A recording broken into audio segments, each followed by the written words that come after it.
അസ്സലാമു അലൈക്കും വറഹ്മത്തുള്ളാഹി. പ്രിയപ്പെട്ടവരെ, പള്ളിയിൽ നിന്ന് ഇഖാമത്ത് കേൾക്കുമ്പോൾ നമസ്കാരം നഷ്ടപ്പെട്ടു പോകുമോ എന്ന പേടിയിൽ നമ്മളിൽ പലരും ഓടി പിടിച്ച് പള്ളിയിലേക്ക് പോകുന്നത് കാണാറുണ്ട്. അങ്ങനെ പള്ളിയിലേക്ക് നമ്മൾ എത്താറുണ്ട്. എന്നാൽ അത്തരം സന്ദർഭങ്ങളിൽ നമ്മൾ പാലിക്കേണ്ട മര്യാദ എന്താണെന്ന് അറിയുമോ? പ്രവാചകർ സല്ലല്ലാഹു അലൈഹി വസല്ലം തങ്ങൾ പഠിപ്പിക്കുന്നത്, നമസ്കാരത്തിന് ഇഖാമത്ത് വിളിച്ചു കഴിഞ്ഞാൽ നിങ്ങൾ ഓടി വരരുത്, പകരം തികഞ്ഞ ശാന്തതയോടെയും ഗൗരവത്തോടെയും നടന്നു വരിക. എന്തിനാണ് അള്ളാഹുവിന്റെ ഹബീബ് ഇങ്ങനെ പഠിപ്പിച്ചത്? നമ്മൾ അള്ളാഹുവിന്റെ മുന്നിലേക്കാണ് നിൽക്കാൻ പോകുന്നത്.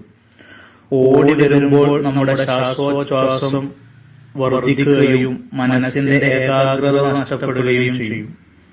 ശാന്തമായി വരുമ്പോഴാണ് ആ നിസ്കാരത്തിന് പൂർണ്ണത ലഭിക്കുന്നത്. അതുകൊണ്ട് ജമാഅത്തിനൊപ്പം എത്ര ലഭിക്കുന്നുവോ അത് നിസ്കരിക്കുക, ബാക്കിയുള്ളത് പിന്നീട് പൂർത്തിയാക്കുക. അല്ലാഹു സുബ്ഹാനഹു വ തആല നമ്മളെ അനുഗ്രഹിക്കുമാറാകട്ടെ. ആമീൻ യാ റബ്ബൽ ആലമീൻ.